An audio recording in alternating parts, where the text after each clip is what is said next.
the country is going through so much change, destroying old buildings, building new cities, roads, and PX plants? Hi, and welcome to the news video vlog, Environmental Protest from China edition.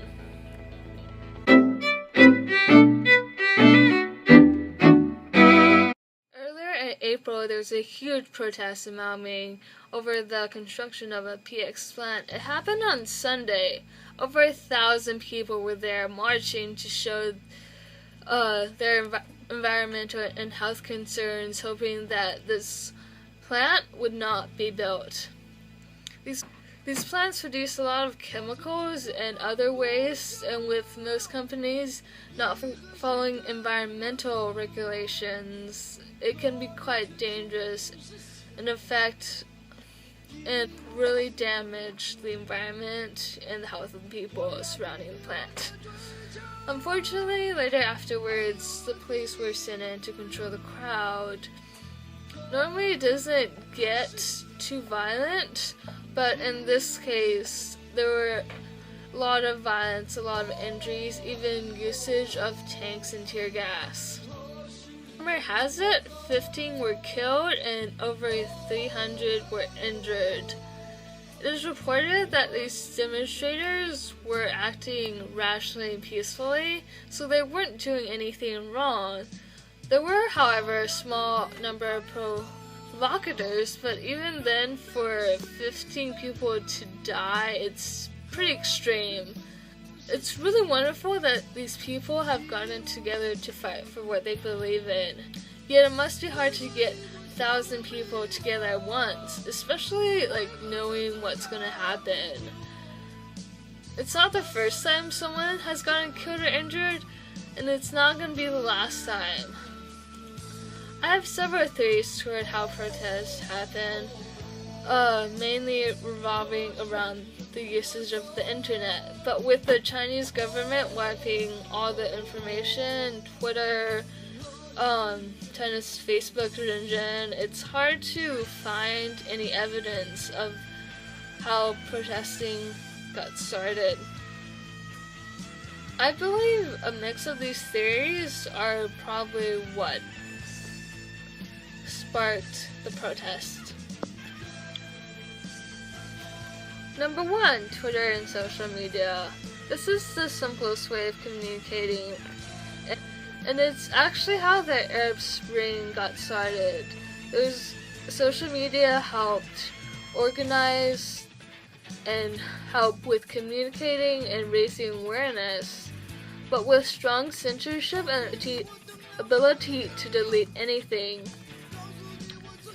It's kind of hard to discuss any sort of protesting without alerting the Chinese government and have them delete it quickly.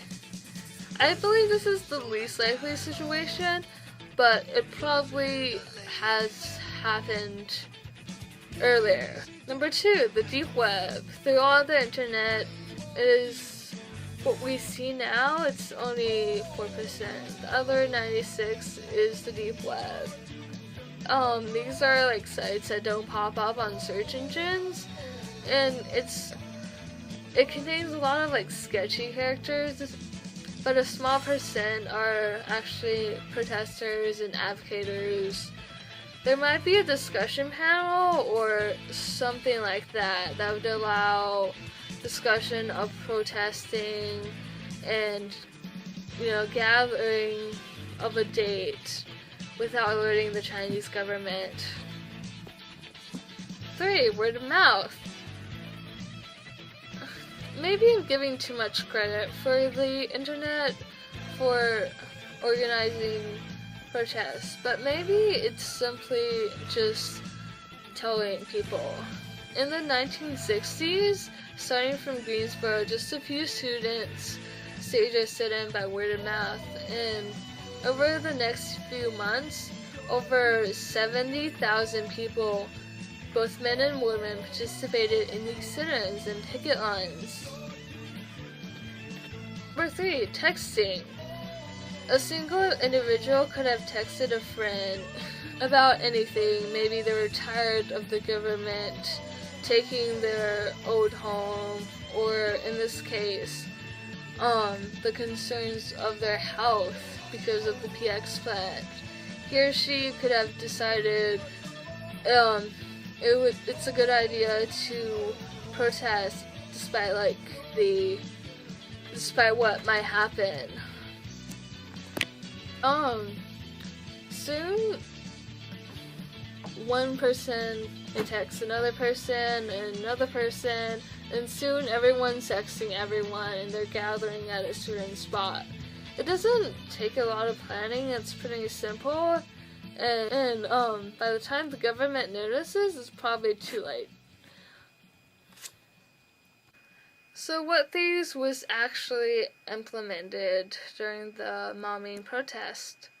Are there other theories I might have missed? Comment below with your answers, questions, and thoughts. Thank you for watching.